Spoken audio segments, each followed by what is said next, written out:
Albert Fish is one of the most notorious criminals in American history. His name still sends shivers down the spines of those who know his story. Fish was a sadistic serial killer, cannibal, and rapist. He preyed on children during the early 20th century. His crimes were so horrifying that they remain a grim part of criminal law. Fish's life was marked by violence and perversion. He confessed to the murder of several children. His methods of torture were beyond comprehension. Fish did not just kill his victims, he mutilated and consumed them. The details of his crimes are not for the faint-hearted. The media dubbed him the Grey Man and the Werewolf of Wisteria. These names reflected his monstrous nature. Fish's crimes were not just about murder, they were about inflicting the maximum amount of pain and terror. This essay delves into the life and crimes of Albert Fish, exploring how he became one of the most feared individuals in American history. Fish's legacy is a dark stain on the history of criminal activity in the United States. His actions led to significant changes in the way the public and law enforcement viewed child safety. Understanding his background and the full extent of his crimes is crucial for comprehending the depth of his evil. Albert Fish was born on May 19, 1870, in Washington, D.C. His real name was Hamilton Howard Fish. He was born into a family plagued by mental illness. His father was 75 years old at the time of his birth, and his mother was much younger. Early on, Fish experienced severe neglect and trauma. At the age of 5, Fish was sent to an orphanage. This was a turning point in his life. The orphanage was a harsh environment where Fish was physically and emotionally abused. The beatings he received there awakened something dark within him. Instead of fear, Fish began to derive pleasure from pain. As a teenager, Fish started engaging in unusual behaviors. He developed an obsession with self-mutilation. He would embed needles into his body and flog himself with a nail-studded paddle. These acts were just the beginning of his descent into depravity. His early years were a prelude to the monstrous acts he would later commit. Fish's troubled upbringing cannot be solely blamed for his heinous crimes. However, it undoubtedly played a significant role in shaping his grotesque tendencies. The abuse and isolation he faced as a child set the stage for his later acts of extreme violence and cruelty. Albert Fish's criminal activities spanned several decades. He began his career as a house painter, which gave him access to numerous homes and potential victims. Fish's first known crimes were petty, involving theft and minor assaults. However, his dark desires soon escalated. Fish targeted young children, luring them away from their homes with promises of money or treats. Once he had them in his grasp, he subjected them to unspeakable torture. He would mutilate their bodies in ways that are too gruesome to describe in detail. Fish's methods were methodical and sadistic. One of Fish's most chilling confessions involved the murder of a young boy named Billy Gaffney.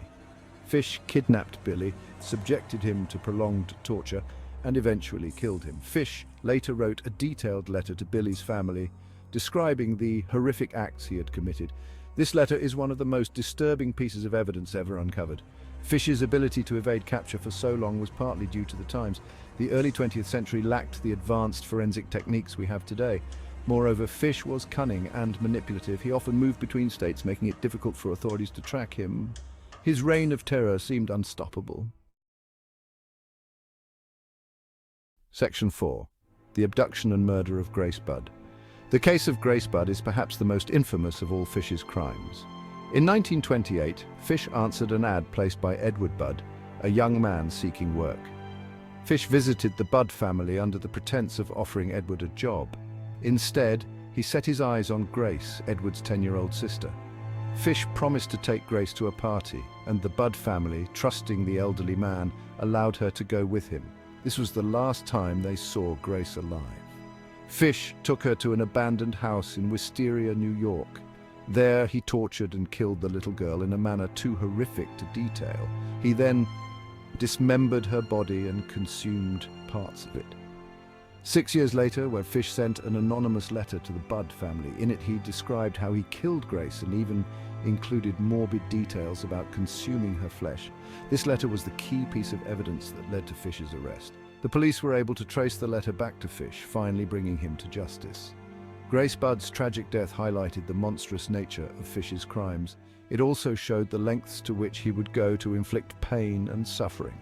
The Budd family's heartache and the public outcry were immense, pushing law enforcement to intensify their efforts to capture Fish. Section 5. Capture and Trial. Albert Fish's capture was a result of relentless police work and a bit of luck. After receiving the letter describing Grace Budd's murder, the police traced it to a rented room where Fish was staying. On December 13, 1934, Fish was arrested. He initially denied the charges, but soon confessed in grisly detail. The trial of Albert Fish began in March 1935.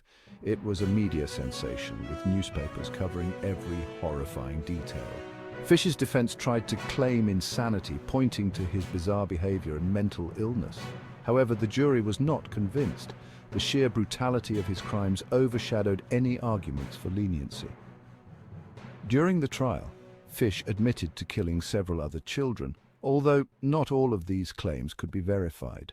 His calm demeanor while describing the murders shocked everyone in the courtroom. The trial lasted for 10 days, and it took the jury just a few hours to reach a verdict. Fish was found guilty and sentenced to death. Fish's trial brought to light the dark underbelly of human nature. It also highlighted the need for better mental health care and child protection laws. The horror of his acts left an indelible mark on all who were involved, from the police officers to the jurors and the families of the victims. Section 6. Execution and Societal Impact. Albert Fish was executed on January 16, 1936, in the electric chair at Sing Sing prison. He showed no remorse for his actions, maintaining a calm and composed demeanor until the end. His last words were reportedly, "I don't even know why I'm here."